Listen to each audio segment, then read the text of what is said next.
Hi everybody, I'm Bree the Plant Lady, and today I wanted to give you a quick preview of the seeds that I have left that will be available at the November Seed and Demonstration Days. Now we have decided to set this rain or shine for November 18th and 19th. It's a Saturday and Sunday. We're going to be open from 2 to 4 p.m. And basically what we're doing is welcoming people here to the Carolina Garden House. I'm gonna have all the seeds set up in the kitchen. So if it is raining, the seeds will stay dry.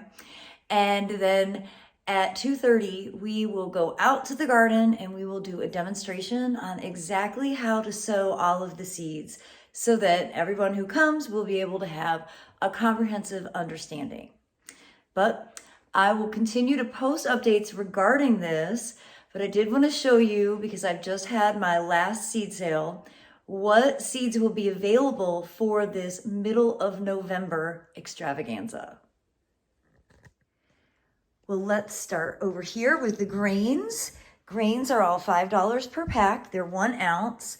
So you could do 2 large pots, or you could do a nice big clump in the garden, or you can scatter them in mass and make a cottage border. I have got barley. I have got this rye. I have WA rye. I have oats, and I have wheat. So lots of great selections of grains. Of course, grains are really important in the cover crop world, and particularly for winter season, because they grow actively all winter, and they develop really deep root systems that draw nutrients up to the surface. And that's why they're called nutrient scavengers. So again, I've got all 4 of the major cereal grains for the cool season available for $5 per pack. I also have a great selection of cover crops that are also $5 per pack, and these are also 1 ounce. So I've got crimson clover, I've got white cloud crimson clover, I've got tillage radish, also known as daikon radish, I've got carrots, and these of course are the carrots that you can eat the roots of, but you can also allow them to flower in year 2. You get this beautiful display. I've got purple top turnips, and one of my all-time favorites, buckwheat. Now, buckwheat and crimson clovers are going to be best in the frost-free months, but you can actually still sow them and they'll just lie dormant through the winter season. So that's why I'm going to continue to have them in the offerings, although I would generally recommend seeding the buckwheat and the crimson clovers more like early March here in Central North Carolina Zone 7. Now that little bit of advice about buckwheat and crimson clover might be a little bit confusing, and you can totally sow it in the fall. It's just difficult sometimes to predict what the winter temperatures are going to be like. In my experience, even if I sowed them, say November, December, they might not germinate right away, but they'll wait and then start growing when the soil temperature gets to the right level. In general, crimson clover and buckwheat are frost-free crops. Again, I still think you can plant them with your other cool season cover crops. Just recognize that they're not going to necessarily be winter active. So one of my favorite secrets to success is to grow mixed greens to deter animals. And I've got these 1 ounce packs for $10 each. And these are really easy to just direct sow. This one, the KMR, is the flowering greens mix. This is kale, mustard, and canola oil seed. So this is one that you would grow all winter and then allow it to flower because the pollinators love the blooms off that.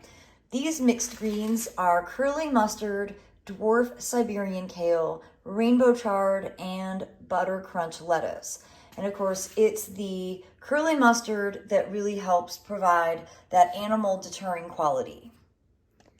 I've got a great selection of flowers still. And as you can see, the small packs are $5 each, the large packs are $10 each. And I've got some that are in both sizes, so you can choose. I've got Nigella in both. I've got a few Campion left and a few Columbines. We've got Lunaria in the big packs. This is a fantastic biennial.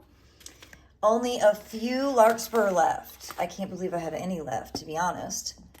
I've got poppies in both sizes, and this is the bread seed poppy, the large Papaver somniferum.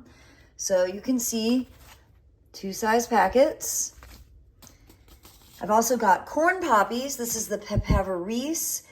These are kind of the medium grower, so the Papaver somniferums are going to be the tallest, about 3 to 4 foot tall. The corn poppies are going to be about 2 to 3 foot tall, and I've also got those in small packet size. And then I've got California poppies, Schultzia californica, and these are the front of the border. These are going to grow about 12 to 15 inches tall. I've also got bachelor buttons, which of course are always really large. I've also got sweet blue lupins. This is the Texas bluebonnet. And I'm very excited about growing these out this year. In addition, I have got cilantro in the small packets, which you can see if you allow it to flower. It's got that nice white bloom that looks really good in the cottage mix. And then I've also got my custom cottage mix, and these are $10 packs. They cover about 100 square feet, and they have got bachelor buttons, carrots, California poppies, corn poppies, larkspur, and nigella, all mixed into these 1 ounce packets. But the ultimate thing that I have done this year, and I can't believe I have any of these left, are these 20 seed packet gift bags that include, well, everything that you see here. You get 3 barleys, 3 rye, 3 wheats, and then bachelor buttons, poppies, all 3 kinds, buckwheat, carrots, cilantro, crimson clover, nigella, and purple top turnips. And all of these are really ideal for growing together. And there's a few of these left that I think not only are they a great deal because it's 20 packs for $50, but it's also a really, really nice gift for the gardeners in your life. Now, I'm making this video in the middle of October before I go on a several-week trip. I will be posting videos to show you exactly how to sow all of this when the timing is right, but it's too early right now. So really, I'm just posting this video to remind everybody who bought seeds from me to wait. I would say at this stage, you could definitely sow the mixed greens by just direct seeding on some open composted areas. You could also sow some of the cover crops. Those are all really forgiving, but all of the premium flowers and the grains really should not go into the ground until the soil gets much cooler. You're really wanting to have had already a couple of hard frosts. And last year, because of the holiday freeze, I'm kind of amending my recommendation, at least for this area in central North Carolina. I used to always say Black Friday, get out there and sow your seeds. Now I'm actually encouraging people to wait more until the middle of December. And I'm really looking at a window of December 15th to January 15th as being the ideal sow dates for this region. Now, again, it's really hard to say that definitively because weather plays a significant role in when the timing should be, and the weather is super unpredictable. However, I wanted to make this video to be a resource for everyone. I'm going to try and get all of these details listed onto my website before I leave, but please forgive me if I don't get that accomplished. And I do look forward to welcoming people on Saturday, November 18th and Sunday, November 19th, from 2 to 4 p.m. It's free, no registration. And if it's bad weather, it doesn't matter because we're going to be set up in here in the Carolina Garden House.